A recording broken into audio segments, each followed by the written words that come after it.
We're here in the Museum of Flight in Seattle, Washington, and I'm about to meet Dick Nelms, a 101-year-old former B-17 pilot. Don't think there's many B-17 pilots from World War II around. I've never met anyone, so really interested to hear what he has to say about flying the B-17, what it was like in the Second World War, what was Seattle like after the Second World War. Just really going to be a fascinating conversation.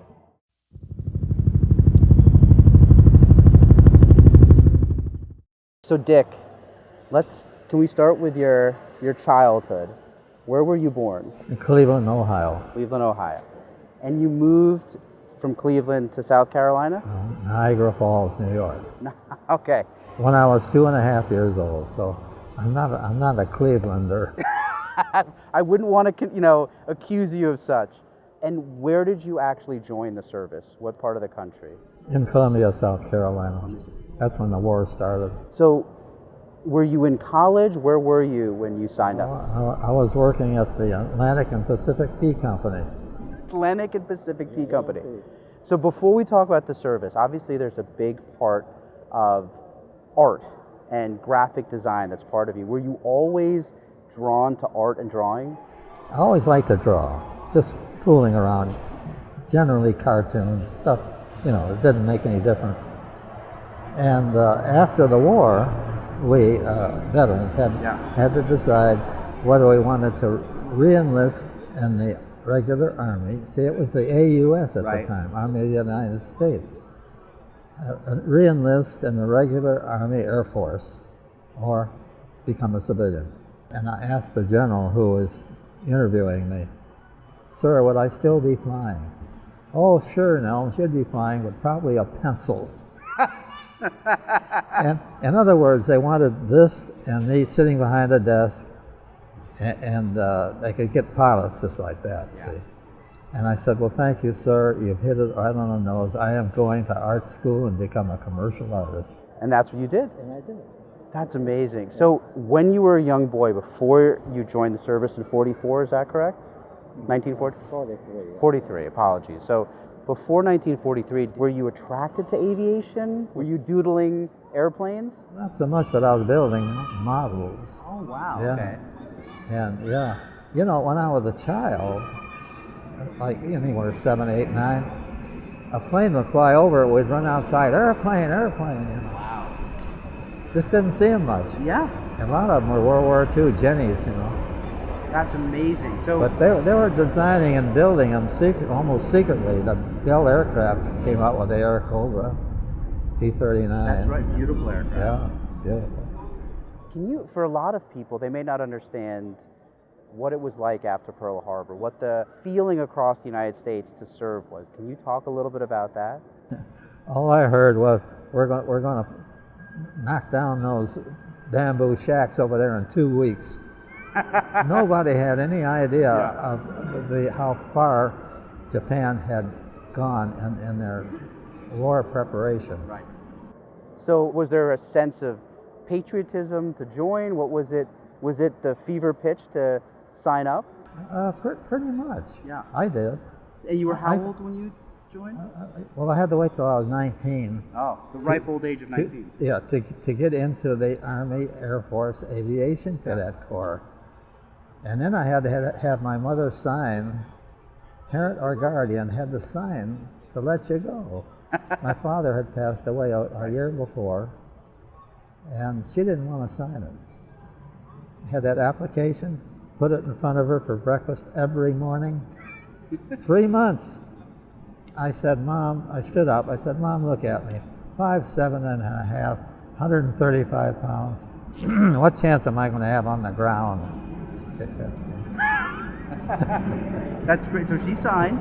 She signed it. I took it out, passed the exams, got into the pilot program. And in the pilot program, did you know at the onset what airframe you were going to fly, or was it just they just grabbed people? Yeah, no idea. You did? Yeah, we had pre-flight for 9 weeks, and then primary, and then basic, and advanced. And even in advance, we had no idea what we were going to fly. Wow. So did you want to fly the B-17? I did not. Did not? No, I went to twin engine advance. Okay.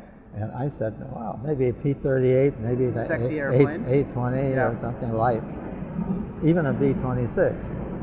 No, I became a co-pilot on a B-17 because you got guys that went to B-17 transition school. Yeah. They needed co-pilots. They all had a whole bunch graduating. They took our whole class and made us co-pilots. Oh my goodness. Okay. On the job training on a 4-engine airplane. So you were training as a dual engine pilot, and suddenly they came in one day and said, my son, you are now a B-17 co-pilot? Pretty much. When we graduated, not long. What was your reaction upon finding out that you were going to fly the B-17? I'd rather not say now. No, I wasn't too happy about it. None of us were. Yeah. But it didn't take long. After you started learning the airplane and realizing how important it had become. Yeah. And that's, after all, what we wanted to do, is get that war finished. Yeah. And Did you grow to become fond of the 17? oh yeah, Yeah. yeah. It's fairly easy to fly, believe it or not. Yeah. It's all stick and rudder, there's no electronics involved. And you get up at 25,000 feet, 50 below zero. Somebody said, well, how cold is it inside the plane? I said, 49 below zero. Yeah, it's not pressurized. Right. So you were on oxygen at that altitude, but very, very cold. 1 degree warmer than it was outside, right? Yeah. Well, that was a joke. I know. But the two pilots had hot air blowing on us. Right. And I wouldn't be all dressed up with the heavy stuff. But the top turret gunner behind me would be in about 45 to 50 below zero. Goodness. Jeez. So, okay. So you finish advanced training. They tell you you're now going to be a B-17 co-pilot.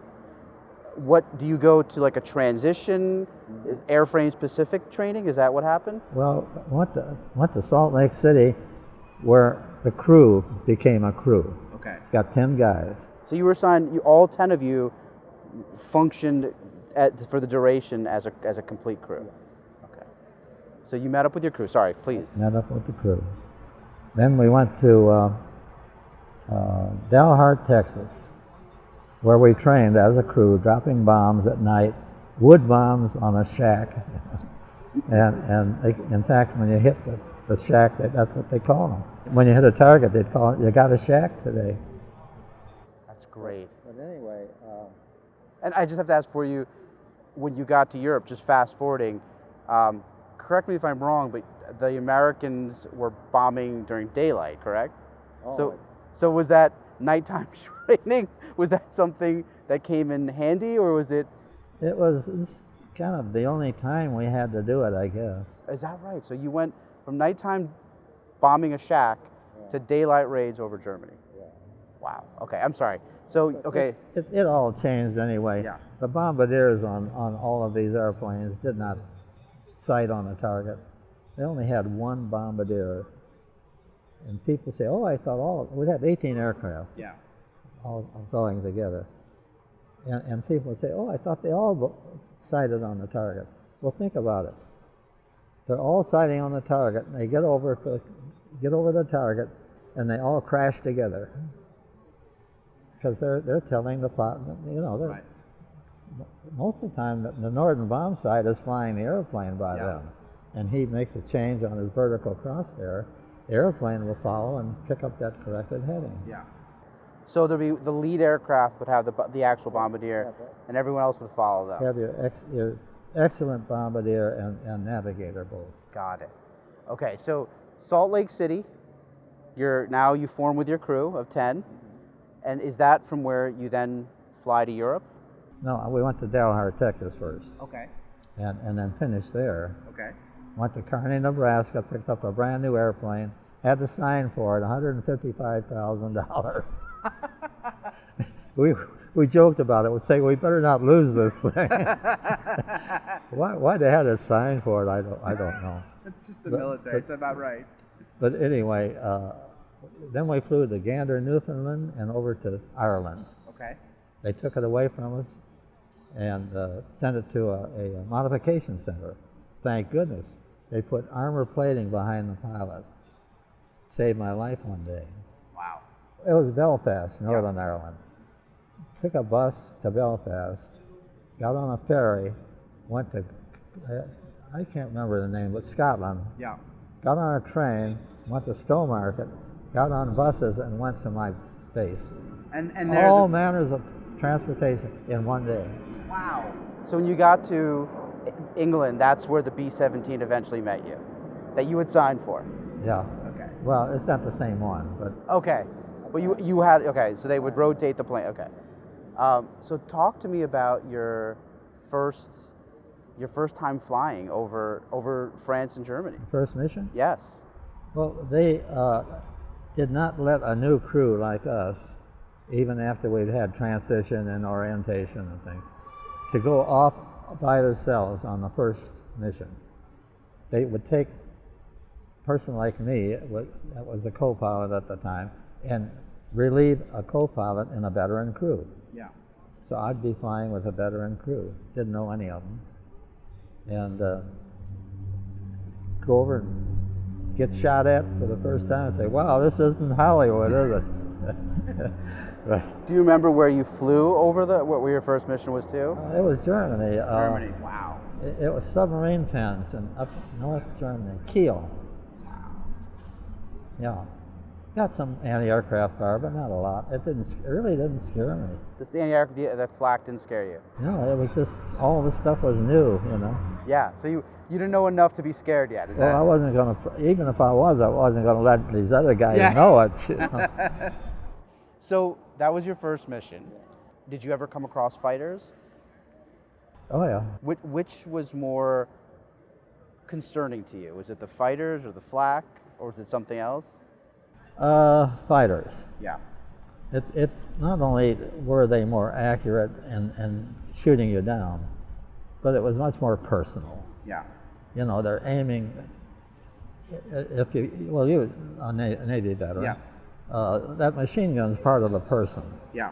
And you come in on a pursuit curve. Yeah. They're trying to kill me. So they're shooting for the cockpit. Yeah. At least the flak is impersonal. Yeah. You know, you don't know where it's going to go off. And could you see the German pilots as they? No, because you're flying. Yeah. So you're just looking straight ahead. Yeah. Well, looking at another airplane flying formation. Got it. Okay. So now let's talk about. You said that there was that modification with the armor behind you saved your life. Can you tell us that story? Yeah. In fact, I came without my ribbons today, but I did come with a piece of flak. This one mission, I can't remember which one it was. We got quite a bit of opposition, and when we got there, landed, the top turret gunner climbed down. He said, "Hey, take a look at this. This piece of flak had embedded itself." Wow. Now look at that. Isn't that wicked? That is. So this is part of. Wow. Is this the flak or part of the aircraft? What was 3/4 inch armor behind us like this? That is wild. And I think it was stuck in the paint because it was hot when it, because you know, metal to metal is just going to fall off. He said they had your name on that one, and lucky they spelled it wrong.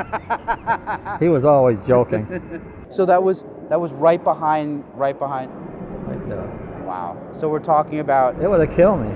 Jeez, that is wild. You know, is that when it started to, you know, sort of register that there are people that are legitimately trying to kill you? No, this was later on. So at this point. Yeah, I don't know. Probably when I was halfway through. See, I got checked out as a first pilot halfway through. So I was going to say, you start off as a co-pilot, then you were the aircraft commander. You moved to pilot in command, correct? So now you're. You change seats. You go to the left side. Okay. So you flew as the pilot, as the aircraft commander on the left seat, right? Mm-hmm. So you're promoted. You start off as a second lieutenant, first lieutenant. Now you're a captain, and you're in charge of a 10-person, including yourself, crew. That's right. How did that response? And you were how old at the time? 21.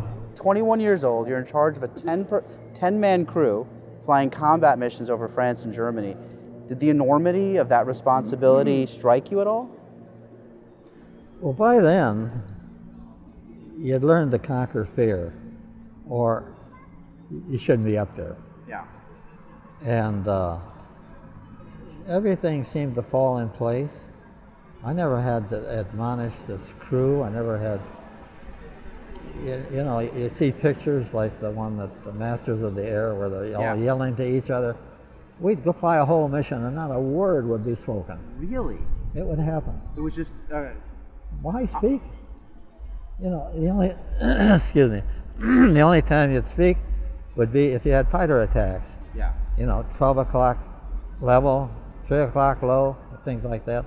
So the gunners would aim at that particular spot. And, but other than that, there's nothing to talk about. So, unless somebody gets wounded. Yeah. And it happened. So you, as a crew, instinctively knew what to do without actually communicating? They were all trained to do what they were supposed to do, and we all figured that's Pat. Leave it alone. Yeah. And it's working. Let's not. Yeah. So, how many missions at the time did they require crews to fly before they could rotate out to go back home? Was it? Well, it started at 25. Right. That's when the 8th Air Force first got over there.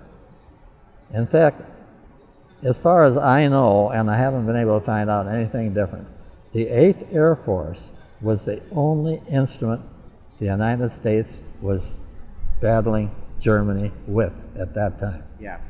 And the Luftwaffe just piled on top of them. We didn't have any, well, we had a few P-38s and 47s, but they couldn't handle a job like that. No escort. So you never had escorts from the P-51s, or? Not at this time that I'm talking about. And they were getting, the average, they were supposed to do 25 missions, and the average was 13 before they got shot down. Not just shot up, down. Yeah. And in fact, the Memphis Belle, you'll probably all heard about, the first one that went to 25, the King and Queen of England went to their air base and congratulated them. Wow. That's how unusual it was. Jeez. But when we got a P-51 and more of the 47s, we had fewer casualties. Makes sense. And they upped the rate to 30 missions. and when I went over in April of '44, they had it at 30. Then about halfway through my missions, here again with the P-51s, just killing the Luftwaffe by that time. Yeah. They jumped it to 35. So, and you finished your combat tour with how many combat missions? 35. 35. So, so you hit 35 and then the war ended? Is that essentially? Or No, it was 9 months later that the war ended. So you actually hit 35, and was it your entire crew, or was it just you at that time? Well, it was the crew. Well, some of the crew only had to do 30. Okay. What was that like, coming back from your 35th mission? Coming back here?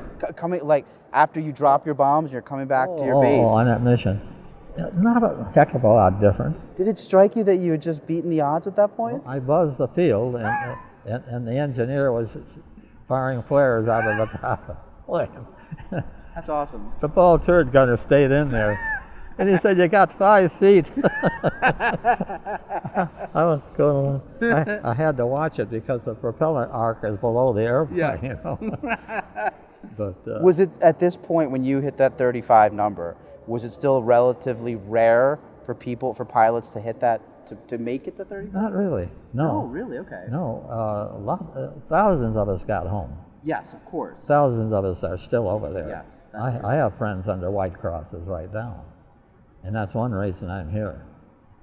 I want to let people know what the 8th Air Force did, and losing almost 30,000 men doing it.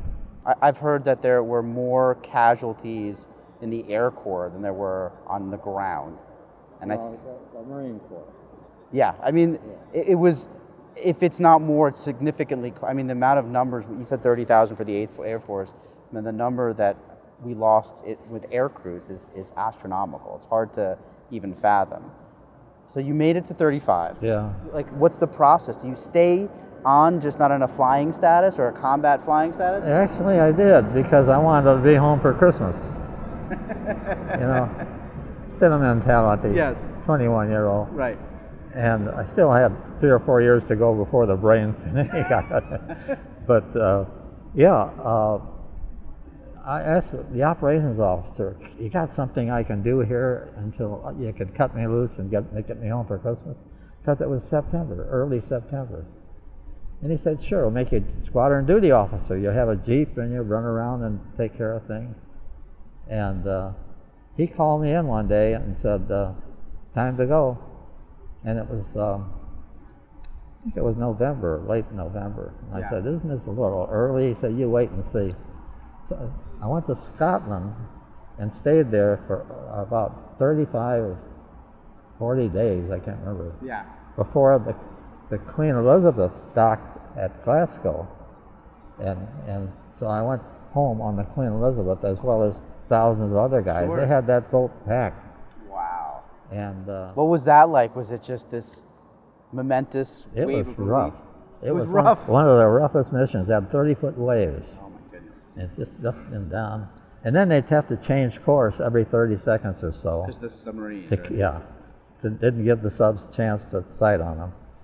When we docked, when we entered New York Harbor, no brass bands, no confetti, no parade. But when we saw the Statue of Liberty, it took care of all that. Yeah. And I'd met a guy that was a P-51 pilot, and we were going to be picked up by a bus from Camp Shanks. Yeah. So we were standing there on the head of the gangplank, and a little boy walked up. He couldn't have been more than 8 or 9 years old. He had newspapers. It said, "Paper, mister?" And I had a duffel bag on his shoulder, and here I said, "I can't read." He said, "Well, you can look at the pictures, ain't it, you big shrimp, you?" My welcome to the United States. That was your greeting. Paper, mister. I'll never forget that. That poor little kid should have been in school, and the newspapers, child labor, they didn't pay any attention to it. So do you remember VE Day? Do you remember when the Germans surrendered? I remember hearing about it. Where you were obviously in the States. Where was I? When you came back here, were you still in the service, or did they cut you loose at that point? Or were you? No, I stayed in to, let's see, the war ended in September. Yeah. I think I was released in November. Okay. Yeah. And so you were back in the States. What were you doing in the States? Oh, I had volunteered to go to the Pacific Theater. Yeah. Kind of dumb, you know. You were But- 22 at this point? Not yet. It wasn't until the following February. But I wanted to fly the A-26. Yeah. Low level infantry support, things like that, Yeah. with the Gatling gun on the nose, of 30 millimeter cannons. Right. Held. And so I transferred into a V-26 field because it's faster, heavier, tricycle gear, all these things I had to get. You learn it in a week, very quick. But when I finished that, they sent me to Liberal, Kansas to be a squadron duty officer. They knew that something was happening. They didn't want any more pilots on the A-26. And so I was the squadron commander of C-5, which was all of the mechanics. And For the V-26. It was kind of fun. We had to turn out, and I had to march all these guys, probably 200 of them. And I had to remember my cadet days, standing out there. 1, 2, 3, 4. Because you weren't doing that in England, I imagine. Yeah. So you've always been attracted to drawing, and you're given the choice of, as you said, either flying a pencil or moving on the Air Force, and you chose the latter. Can you tell us a little bit about what you did after you left the service? Oh, How did you get into professional graphic design and art? well, I moved up here. I won't go into that, but it was a situation where I sent my, I can't remember what they call them, credentials Yeah. of high school to UW. They weren't accepting any more out-of-state applicants. So I checked around. There was an art school that was opening. Can I ask before you answer, why did you choose Washington? Had you been here before? I'd heard a few people say how beautiful it was, the lake and everything. I was in Bakersfield. The day I left, it was 113. Right. You know, my mother wanted to stay there, so I let her. Yeah. But yeah, I came up and entered an art school. Went 3 years. Yeah. Became just employable, just good enough. Just good enough. And after about 2 years of being employed, I started out on my own. Got it. Yeah, I wanted to freelance. I didn't want people telling me what to do all the time. So you've been in Washington State since, you were saying 1945? Is that 44? 6. 46. So you've seen a lot of change in Seattle. Oh yeah. So can you tell us in 1946, can you give us an idea of what Seattle was like? Well, I know we had to shift gears to go up Queen Anne Hill. So I lived on top of Queen Anne Hill. It was, that the hill was just as treacherous back then as it is today. Yeah, now your cars do it for you. Yeah, right, that's true. I mean, Boeing was here. Was there a big aviation component to Seattle in the late 40s? Or was that still relatively young? Well, Boeing was going. They took a B-17 and made a seaplane out of it. You know. Really? Yeah, they were trying to fool around with things, and they got into jet. We got a chance to visit the Space Needle. We went around Queen Anne. We've gone obviously to downtown, and I lived in Queen Anne for 5 years, so I know Seattle a little bit. But obviously, for as long as I can remember, both living here and Seattle was the Space Needle. Can you tell me what it was like to be here when there was no Space Needle? What was it, and what was it like when the Space Needle was built?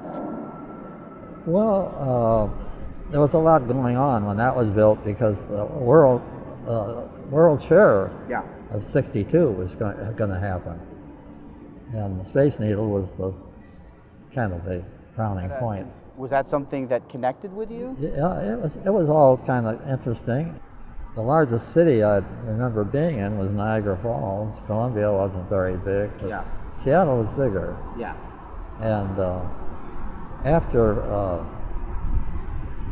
going freelance, and I got connected with 6 other artists, all overlapping in our abilities, but zeroing in on a particular thing. A good illustrator, a good designer, you know. Yeah. And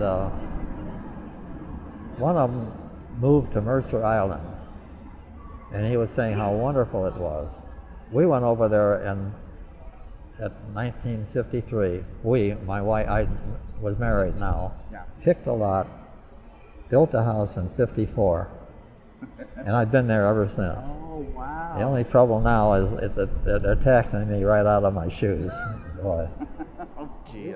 It's a story that is here a lot. So just to wrap this up, there's a couple of, so I asked some people on the internet if there were some questions that they had for you. So one of the questions I wanted to ask and people were bringing up was, do you have any advice or any words of encouragement or wisdom to current veterans, to veterans from Afghanistan or Iraq, or those that have served prior to that? Well, the first thing that comes to mind is love your country. That's got to be the first thing. Things stem from that. Learn how to handle fear. I'm going to go back to combat just a second. Please. We were flying in formation. An 88 millimeter probably burst right in front of us. couldn't have been more than 100 feet. Because we went through the concussion, you hear pieces of flat steel punching holes into that aluminum skin. A sickening sound. My brain started becoming my enemy. It said, if that had gone off a second later, you'd be on your way down. This may be the day you don't go home, and things like that. You know what I did? I said, everything is okay because it went off when it did. And that helped me conquer fear. Yeah. A chaplain told me, he said, when you're up there, you have no control over where those shells are going to burst up there. But you do have control of what's going on up here. And that helped a lot. I mean, why be scared? You're making yourself less important to the total operation if you get terrified. And your brain does work against you. yeah. You know, on the ground, if you get in trouble, your brain tells you jump, stop, shout, run, all these different things that are going to help. It's doing it up there, and you can't do any of those things. Yeah. And it's easy to get terrified. You know, when we think of World War II, I think it's very hard for young people now to understand how much of a threat there was to our way of life, to democracy, to the freedom of the world.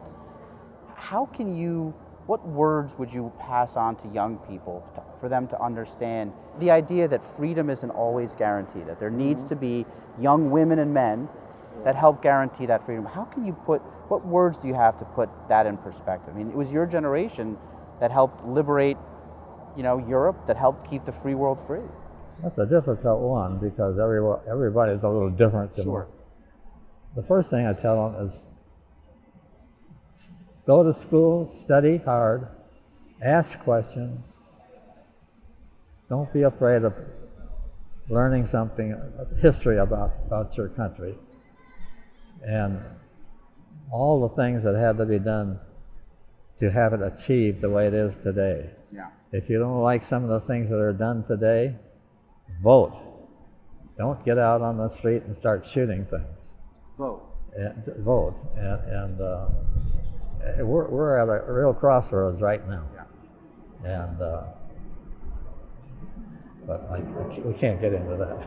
It's okay. It's okay. I understand what you're saying. I just want to underscore that because this is not a partisan take, but the idea that young people, I mean, look, it's just a factual statement. Young people are less likely to vote. And for someone who was 21, who was in charge of a crew of 10, fighting for the liberty and for the liberation. So my great aunts were murdered in the concentration camps. So it was, I know personally from my family, my mother's French, so my grandfather spent the Second World War in a prisoner of war camp. He was a French soldier, he was captured. And my family would tell the stories of the American tanks coming into Paris and liberating the city. So it meant a lot. I think you may not have to, would you agree with this? You don't have to join the service or, join the military, but voting is a very precious right and one that should be taken very seriously and that matters. I mean, did you feel that even more so after flying, in Europe? A little bit, but not a great deal, because nothing had changed. Yeah. What Hitler was doing hadn't reached the United States yet. Yeah. And we don't know how close that was. Sure. We're finding out that another 6 months we'd have been in real trouble. Yeah. Support what you think is right. And like you say, you don't have to be a military person, but Voting matters. yeah. Yeah, I agree with you. And what I tell people when they get old like me, if you get lonesome, volunteer. That's what saved my life here. These wonderful people. Sure. They support me. So In 6 months, I'll be 102. it's amazing. Yeah, It's amazing. I can't believe So it. you're about to turn 102. This is my last question for you. You flew 35 missions over Europe in the B-17. Did that sense of wonderment of the young boy looking up and seeing that... Hold on a second. So, Now, I fought so they could do that. okay, last question from that young boy in South Carolina who was looking up when an airplane roared overhead, and you'd run out and you'd look at it and you draw it and you're captivated, to flying one of these magnificent, beautiful aircraft. Did the sense of flying, the wonderment of being able to fly, just that moment, did that ever get old? No. No, I remember what affected me. You get in the cockpit, you advance the throttles, you feel yourself being pushed back into the seat. You feel the runway faster and faster, and all of a sudden, nothing. Up you go. You're in another dimension. It's great. And it's overpowering. Yeah. Really. So I was able to, for a show, fly in a B-2 stealth bomber. And I know it's a small token of appreciation, but I wanted to give you our patch that commemorates the flight in the B-2. I know it's... Oh, my. Yeah, I have a collection of some of these, and this is a great one. Well, thank you for everything you've done. Thank you for everything you do. You did do, and it's great to be able to share your story. Oh, sure. Dick, it was an honor. Seriously, thank you again. It was a pleasure meeting you. I'm so honored. Pleasure meeting you people. Yeah, thank you. Well, an absolutely fascinating conversation. For someone about to turn 102 years old, his ability to remember stories 60 plus years ago it's intense. I have trouble remembering things from last week. A lot of interesting storytelling, some incredibly important words of wisdom, perhaps the most of which was his fervent belief that it is important for people to vote. Again, people like Dick and that generation, as he said, he has a lot of friends that are buried under white crosses. A lot of them made back and a lot of them didn't. It's important to remember what the sacrifice that generation made so that we can be free today. So just a fascinating conversation. The debt that we owe that generation of people like Dick is monumental.